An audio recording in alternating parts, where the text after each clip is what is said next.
Hello students, हम लोग carbon and it's compounds chapter पढ़ रहे हैं और इस चैप्टर में हम थोड़ी बहुत बातें लास्ट क्लास में जान चुके हैं। हमें पता लग चुका है कि कार्बन एक बहुत स्पेशल एलिमेंट है। क्यों है स्पेशल एलिमेंट? पता लग गया होगा आपको, क्योंकि कार्बन की वैलेंसी कितनी होती है? 4, और इस कारण से वो एक ही बार में कितने एलिमेंट से कंबाइन हो सकता है? 4। दूसरी बात हमें पता लगी थी कार्बन की कैटिनेशन प्रॉपर्टी, जिस कारण से कार्बन इधर उधर ऊपर नीचे और अदर ब्रांचेस का फॉर्मेशन कर सकता है। और इस कारण से हमारे नेचर में, हमारे यूनिवर्स में कार्बन के ढेर सारे कंपाउंड्स प्रेजेंट हैं। Is it okay? और इतने सारे कंपाउंड्स प्रेजेंट हैं कि पता लगा सिर्फ कार्बन कंपाउंड्स की स्टडी करने के लिए ही हमने केमिस्ट्री की एक नई ब्रांच डेवलप कर दी। This is organic chemistry. Is it okay? मतलब आपका ये जो चैप्टर है, this is a part of organic chemistry. This is a branch of chemistry which deals only and only carbon compounds. आ गई बात समझ में? Is it okay? तो देखिए, आपको ये तो बात पता लग चुकी है कि carbon compounds are large in number. ढेर सारे कार्बन कंपाउंड्स हमारे नेचर में अवेलेबल है. Is it okay? आ गई बात समझ में? अब आपने देखा था कि कार्बन कैसा एलिमेंट है? Tetravalent element. वैलेंसी कैसे कैसे कंप्लीट कर सकता है? either by the formation of single bond, double bond or triple bond. And on the basis of the presence of bonds, we have divided these hydrocarbons into two categories. One is saturated hydrocarbon and another is unsaturated hydrocarbon. Is it okay? तो चलिए मैं आपको यहाँ पर थोड़ा सा इसके बारे में और बताने जा रही हूँ, तो सुनिएगा ध्यान से. हमने यहाँ पर पढ़े थे सैचुरेटेड हाइड्रोकार्बन्स. याद आ रहे हैं आपको? कोई बात नहीं, ज़्यादा याद आने के लिए आपने कुछ पढ़ा ही नहीं था. आपने तो बस इतनी सी जानकारी इकट्ठी करी थी कि जब बात सैचुरेटेड हाइड्रोकार्बन्स की हो तो saturated hydrocarbons are those hydrocarbons in which carbon forms only and only single, जिसमें कार्बन सिर्फ और सिर्फ किसका फॉर्मेशन करता है?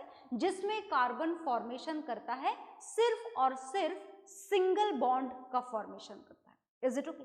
तो चलिए मैं आपको यहाँ पर कार्बन के सिंगल बॉन्ड वाली एक फैमिली यहाँ पर पढ़ाने जा रही हूँ, तो ध्यान से सुनिएगा. हम यहाँ पर क्या पढ़ने जा रहे हैं? हम यहाँ पर पढ़ने जा रहे हैं एक होमोलोगस सीरीज. बहुत ध्यान से सुनिएगा. हम क्या पढ़ने जा रहे हैं? हम यहाँ पर एक होमोलोगस सीरीज पढ़ने जा रहे हैं. ये जो होमोलोगस सीरीज आप यहाँ पर पढ़ने जा रहे हैं, इसका क्या मतलब होता है? सुनिएगा ध्यान से. होमोलोगस सीरीज का मतलब होता है अ सीरीज ऑफ फैमिली. जैसे आप देखते हो ना सीरीज, है ना, मैचेस की सीरीज देखते हो आप, क्रिकेट मैचेस की, फुटबॉल मैचेस की सीरीज देखते हो. तो जब भी बात सीरीज की जाए तो सीरीज का मतलब क्या होता है? अ group of. Is it okay? तो यहाँ पर आप होमोलोगस सीरीज का मतलब क्या समझेंगे? होमोलोगस सीरीज का मतलब है अ ग्रुप ऑफ कंपाउंड्स. और यहाँ पर आप कार्बन कंपाउंड्स पढ़ रहे हैं, मतलब डेफिनेटली यहाँ पर आप क्या पढ़ेंगे? यहाँ पर आप पढ़ेंगे a group of carbon compounds. Is it okay? आ गई बात समझ में? तो आप क्या पढ़ने जा रहे हैं? आप एक ग्रुप पढ़ने जा रहे हैं. किसका ग्रुप पढ़ने जा रहे हैं? अ ग्रुप ऑफ कार्बन कंपाउंड्स. तो पढ़ें ग्रुप ऑफ कार्बन कंपाउंड्स. चलिए, और हम कौन सी फैमिली पढ़ने जा रहे हैं? देखिएगा, सुनिएगा ध्यान से. हमारी इस फैमिली का नाम है एल्केन. बहुत ध्यान से सुनते जाइएगा, धीमे धीमे समझ में आएंगी बातें, क्योंकि जितनी भी बातें आपको यहाँ पर मैं बताने जा रही हूँ, they are totally different from the previous syllabus, whatever you did till class 9 or even in class 10. Is it okay? This part is completely different from all those things which we did earlier. Is it okay? So look here. We are going to know about a homologous series whose name is alkane. आप क्या पढ़ने जा रहे हैं यहाँ पर? आप यहाँ पर alkane पढ़ने जा रहे हैं। तो क्या है ये alkane? Alkane is an example of homologous series. क्या इसके अंदर सिर्फ एक कंपाउंड है? नहीं, इसमें ढेरों कंपाउंड है और ढेरों कंपाउंड का फॉर्मूला निकालने के लिए आपके पास में एक जनरल फॉर्मूला भी प्रोवाइडेड है। तो देखिएगा एल्केन सीरीज का formula, the formula is C for carbon, N is just number, is it okay? 1 2 3 4 natural number, आप कोई सी भी वैल्यू यहाँ पर रख सकते हैं, अपने मन से नहीं रखेंगे, जो वैल्यूज यहाँ पर आपको बताई जाएंगी उन्हीं वैल्यूज का आप यहाँ पर सब्स्टिट्यूशन करेंगे, राइट? तो देखिएगा नेक्स्ट है H for hydrogen and this is another 2n+2. So this is the formula of alkene series.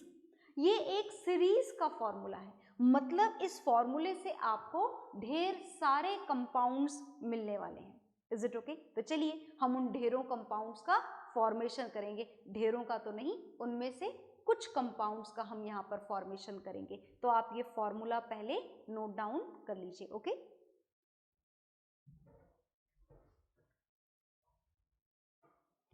तो आपने ये एल्केन का फॉर्मूला नोट डाउन कर लिया होगा। अब देखिए, ध्यान से सुनते जाइएगा, बातें आपको धीरे धीरे क्लियर हो जाएंगी।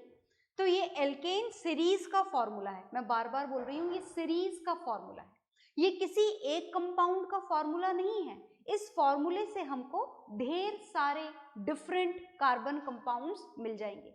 तो चलिए हम यहाँ पर n की मिनिमम वैल्यू से स्टार्ट करते हैं। तो जैसा कि मैंने बताया कि n is just a number, तो आप यहाँ पर n की मिनिमम वैल्यू रखेंगे and this minimum value for this n is 1। हमने क्या रख दी? इसकी वैल्यू 1 रख दी। तो चलिए आगे देखते हैं। अब ये जो वैल्यू आपने यहाँ पर 1 रखी है, इससे आपको फर्स्ट कंपाउंड मिलने वाला है एल्केन सीरीज का। देखिएगा क्या मिलेगा। According to this is C1, H की वैल्यू रख दी हमने यहाँ पर 1, 2 into 1 plus 2। तो क्या फॉर्मूला मिला हमें यहाँ पर? देखिएगा, जैसे नंबर 1 होता है तो हमें यहाँ पर लिखने की ज़रूरत नहीं होती है, हम मैथ्स में भी नहीं लिखते हैं, हम फिजिक्स में भी नहीं लिखते हैं और हम केमिस्ट्री में भी नहीं लिखेंगे। Is it okay? तो आप 1 नंबर को बिना लिखे ही सिर्फ C छोड़ सकते हैं, क्योंकि C itself represent that there is a single atom of carbon. अब आगे देखिएगा, H 2 into 1 2 plus 2, मतलब आपको मिल गया CH4। ये CH4 आपको यहाँ पर थोड़ा हम इसके बारे में और जानेंगे। ये CH4 आपको एल्केन सीरीज का फर्स्ट कंपाउंड मिल गया है, ओके? अगर आपसे ये बोला जाए कि आप इसमें बॉन्ड फॉर्मेशन को क्लियर करिए, तो क्या आप कर सकते हैं? बिल्कुल। आप कैसे क्लियर कर सकते हैं? आप यहाँ पर एल्केन पढ़ रहे हैं, which is an example of homologous series and which is a type of saturated hydrocarbon. तो इसीलिए मैंने अभी तक कुछ यहाँ से रफ नहीं करा है, ताकि आपको सब कुछ क्लियरली दिखाई देता रहे। तो यहाँ पर ये CH4 एल्केन सीरीज का फर्स्ट मेंबर है, इन which belongs to the category of saturated hydrocarbon, in which carbon can form only and only 4 single bonds।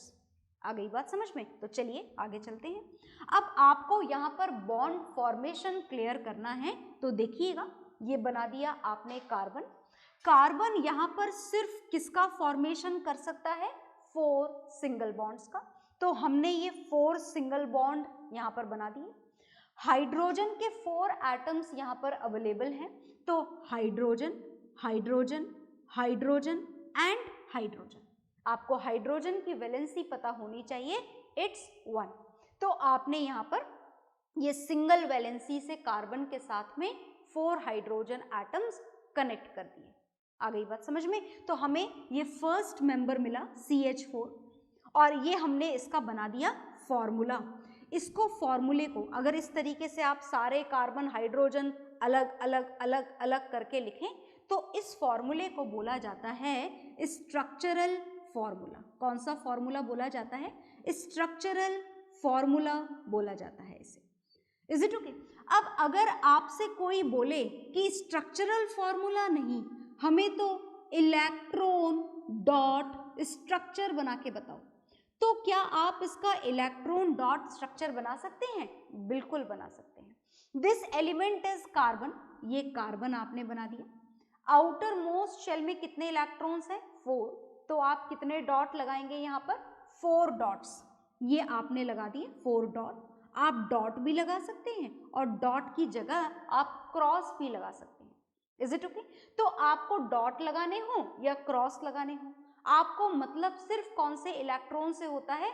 Outer most shell के इलेक्ट्रॉन से। तो आपने कार्बन के 4 आउटर मोस्ट शेल के electron यहाँ पर बना दिए और इसी के साथ में आपको जोड़ने हैं 4 hydrogen atom, and each hydrogen atom is having only 1 valence electron।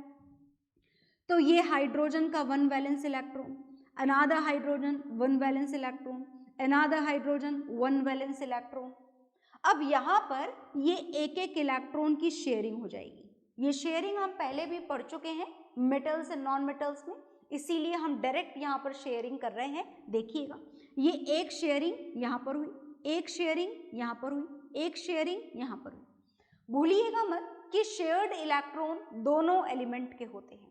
ये जो 2 शेयर्ड इलेक्ट्रॉन हैं, ये कार्बन के भी हैं और हाइड्रोजन के भी। Is it okay? ये इसके भी हैं और इसके भी, ये दोनों इसके भी हैं और इसके भी, ये दोनों इसके भी हैं और इसके भी। इस हिसाब से कार्बन का क्या कंप्लीट हो गया?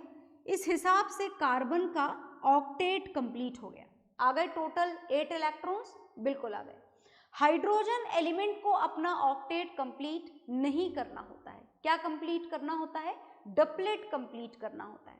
तो हाइड्रोजन का डबलेट हो रहा है क्या? इस वाले का तो हो गया, इस वाले का भी हो गया, इस वाले का भी हो गया और इस वाले का भी हो गया। Is it okay? सबका ऑक्टेट डबलेट कंप्लीट हो चुका है। इस हिसाब से हमें एल्केन सीरीज का फर्स्ट मेंबर मिल चुका है। मैं इसका नाम आपको जरूर बताना चाहूंगी। इसका कॉमन नेम का मतलब समझते हो ना, घर वाला नेम आपका भी होगा ना, जो बिना किसी रूल्स एंड रेगुलेशन के, बिना किसी ग्रहों और नक्षत्रों के लिख दिया जाता है, Golu Molu Chinki Minki type, like that only. Is it okay? So the common name of this compound, which is not according to the rules of IUPAC, this is a common name and its common name is marsh gas. Common name इसका क्या है? marsh gas, because the first time it was obtained from the marshy places. marshy places से सबसे पहले इसको obtain किया गया था and because of this only its common name is marsh gas. अच्छा सुनिएगा ध्यान से, एक बात आपको इसके बारे में मैं और बताना चाहती हूँ, that this marsh gas is a major composition of CNG, compressed natural gas। जानते हैं ना आप, जिससे ग्रीन कलर के ऑटो रन होते हैं। तो मैंने आपको एल्केन फैमिली के फर्स्ट मेंबर के बारे में बहुत सारी बातें बता दी हैं, आप सारी बातों को नोट डाउन कर लीजिए।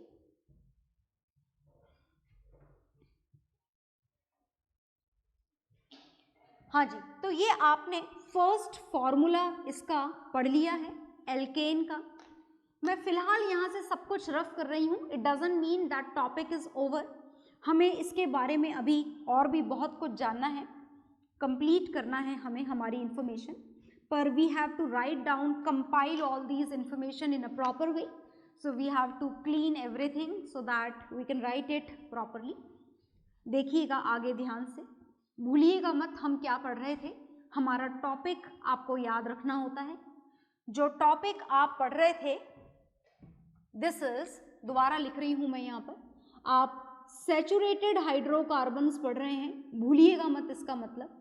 Saturated hydrocarbons are those compounds of carbon with hydrogen in which carbon forms only single bond.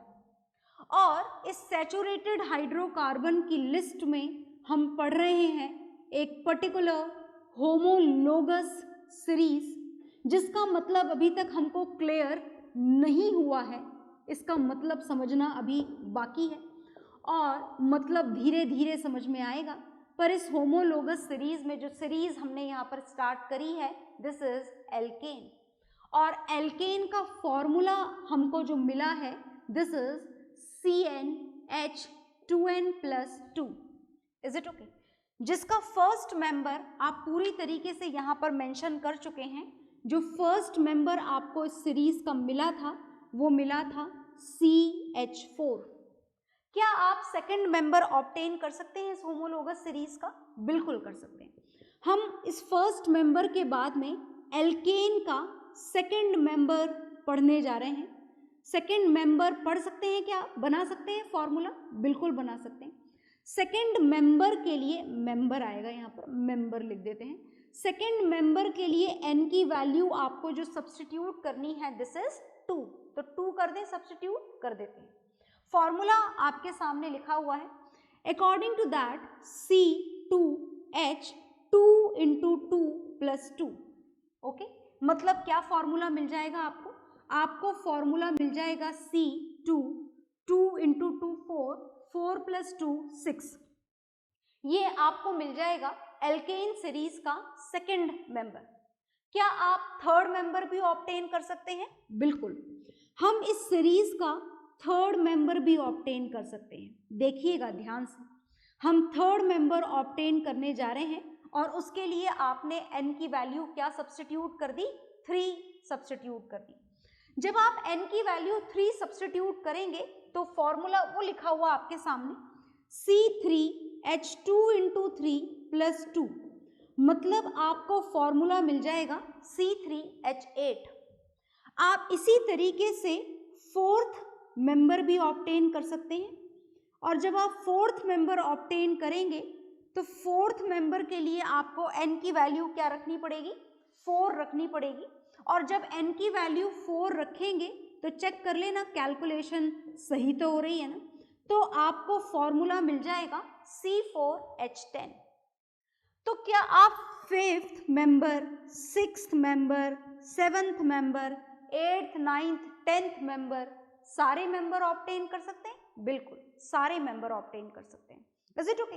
तो हम क्या सारे मेंबर पढ़ेंगे यहाँ पर? नहीं, हम सारे नहीं पढ़ेंगे। हम तो यहाँ पर मतलब जानना चाहते हैं। किसका? जिसका मतलब जानना बाकी रह गया था। किसका मतलब जानना बाकी रह गया था? होमोलोगस सीरीज का। तो चलिए इसका मतलब जान लेते हैं। ये एल्केन वो लिखा हुआ is an example of homologous series. ये होमोलोगस सीरीज है which is a group of carbon compounds which is having a large number of carbon compounds in it, and according to this homologous series whose name is written there, that is alkane। अगर alkene के हिसाब से देखा जाए तो first member आपको मिला ये इस फैमिली का, सेकंड मेंबर वो लिखा हुआ, थर्ड मेंबर ये लिखा हुआ, फोर्थ मेंबर ये लिखा हुआ, फिफ्थ मेंबर मैं लिख देती हूँ, आप फॉर्मूले में रख के चेक करके देख लेना। सिक्स्थ मेंबर भी लिख देते हैं C6H14, सेवंथ भी चाहो तो लिख दो C7H16। तो ये जो मेंबर आपको मिल रहे हैं कॉन्जिक्यूटिवली, इज इट ओके? अगर आप इन मेंबर्स को ध्यान से देखो तो फर्स्ट मेंबर और सेकंड मेंबर में जो डिफरेंस है वो क्या डिफरेंस है? वो डिफरेंस है एक कार्बन और 2 हाइड्रोजन का।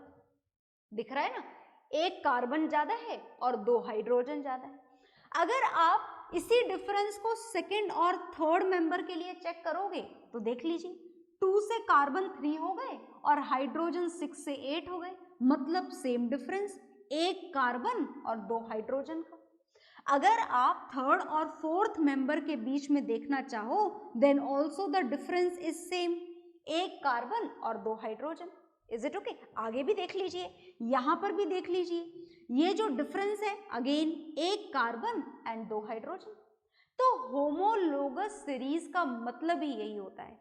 होमोलोगस सीरीज का मतलब होता है अ group of carbon compounds in which the difference between two consecutive member of that particular series remains same, and this difference is always of 1 carbon and 2 hydrogen। ये difference हमेशा क्या रहता है?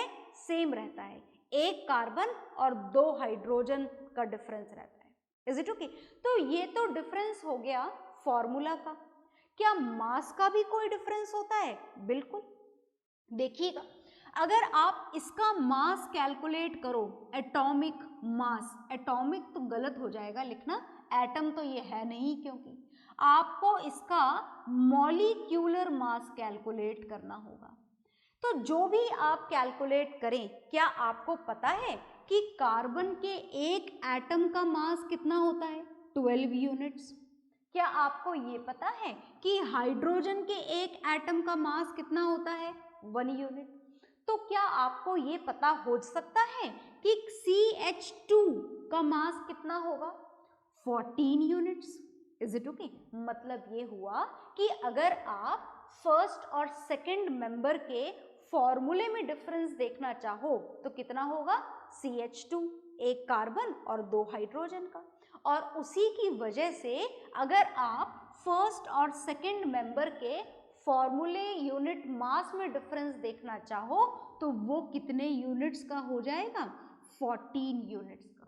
मतलब आपको समझ में आया? मतलब अगर आप इसका मॉलिक्यूलर मास कैलकुलेट करो CH4 का तो वो कितना होगा? 16 यूनिट्स। कर सकते हो ना आप कैलकुलेट, कार्बन का 12 और हाइड्रोजन का 4, तो कितना हो जाएगा? 16 यूनिट्स।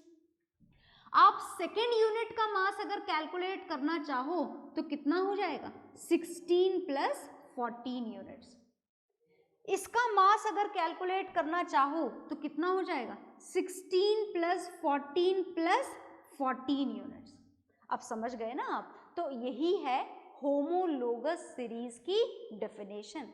तो homologous series is a group of compounds in which the difference between two consecutive member is of 1 carbon and 2 hydrogen, and the difference in their molecular masses will be of 14 unit. Is it okay? तो इन दोनों के बीच में difference 14 units का, इन दोनों के बीच में difference 14 unit का, formula का डिफरेंस एक कार्बन और 2 हाइड्रोजन का, और मासेस का डिफरेंस 14 यूनिट्स का।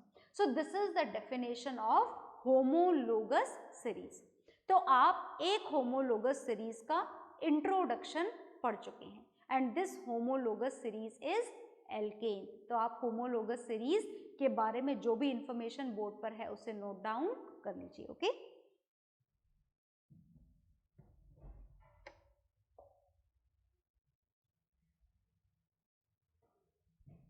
हाँ जी, तो आपने ये नोट डाउन कर लिया होगा। तो होमोलोगस सीरीज के बारे में आपको पता लगा। आपने सैचुरेटेड हाइड्रोकार्बन जिसमें कार्बन सिर्फ और सिर्फ सिंगल बॉन्ड बना सकता है, ऐसी होमोलोगस सीरीज का एक एग्जाम्पल जिसे आपने एल्केन नाम दिया उसे आपने यहाँ पर पढ़ लिया।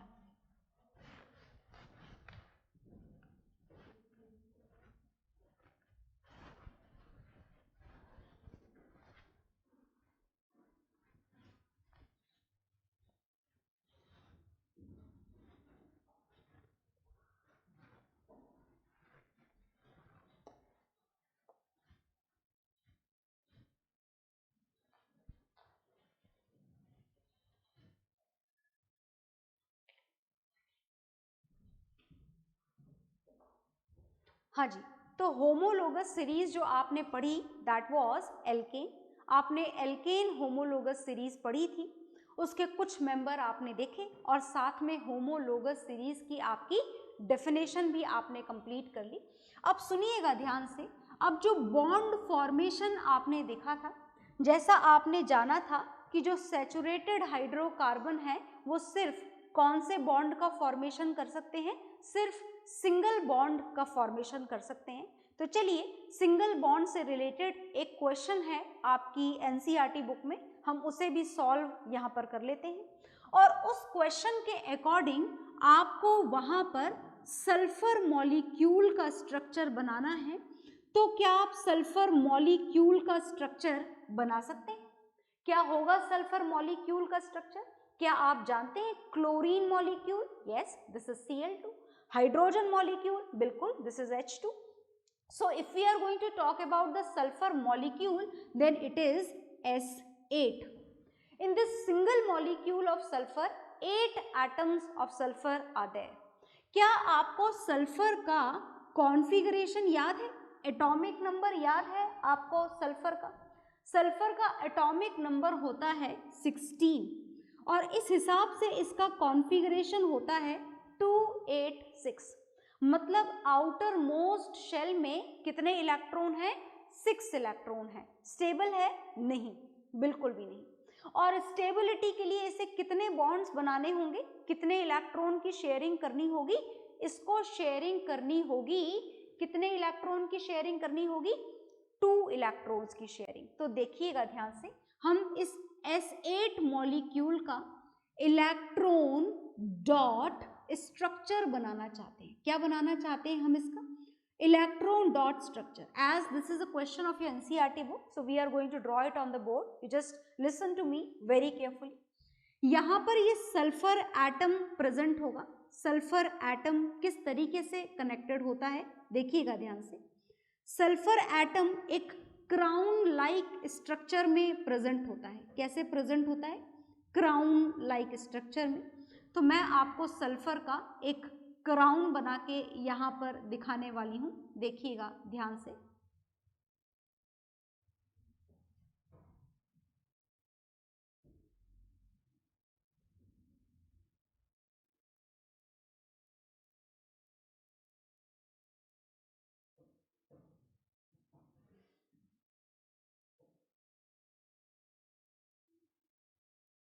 This is the structure of sulphur. ये सल्फर के S8 मॉलिक्यूल का स्ट्रक्चर है. Is it okay? देखिएगा ध्यान से. ये जो लाइंस हैं यहाँ पर, ये सिंगल बॉन्ड को डिनोट कर रही हैं. देखिएगा ध्यान से. तो ये सल्फर के आउटर मोस्ट शेल में कितने इलेक्ट्रॉन होते हैं? 6. उस हिसाब से अपना ऑक्टेट कंप्लीट करने के लिए सल्फर को कितने इलेक्ट्रॉन्स की शेयरिंग करनी होगी? 2. मतलब कितने कोवलेंट बॉन्ड बनाने होंगे? 2. तो देखिए, इस सल्फर ने ये इलेक्ट्रॉन है, ये जो डॉट है, ये किसको डिनोट करते हैं यहाँ पर? इलेक्ट्रॉन्स को. तो ये एक इलेक्ट्रॉन ने एक इलेक्ट्रॉन के साथ में शेयरिंग करी, दूसरे इलेक्ट्रॉन ने दूसरे के साथ में. इस तरीके से हर सल्फर ने 2 बॉन्ड का फॉर्मेशन कर रखा है. और ये जो डॉट्स है यहाँ पर, ये आउटर मोस्ट शेल के इलेक्ट्रॉन्स को रिप्रेजेंट कर रहे हैं. But as we can see from its configuration that it has 6 electrons in its outermost shell. तो आपने हर सल्फर के पास में सिर्फ 2 ही इलेक्ट्रॉन्स बनाए हैं, तो आप बाकी बचे हुए जो इलेक्ट्रॉन्स हैं वो भी बना दें.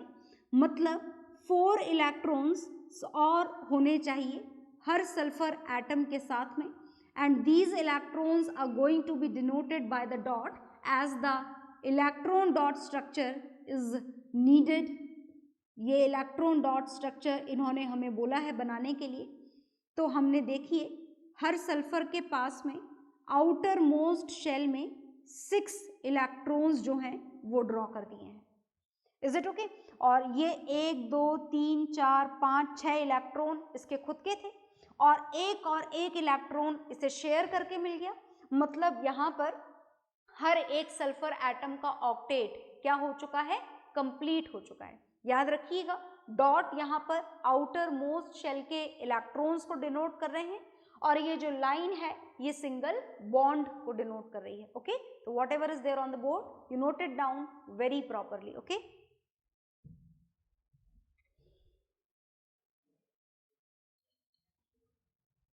हाँ जी, तो आपने ये नोट डाउन कर लिया होगा और इसके बाद में हम पढ़ेंगे नेक्स्ट क्लास में. ओके? Bye everyone.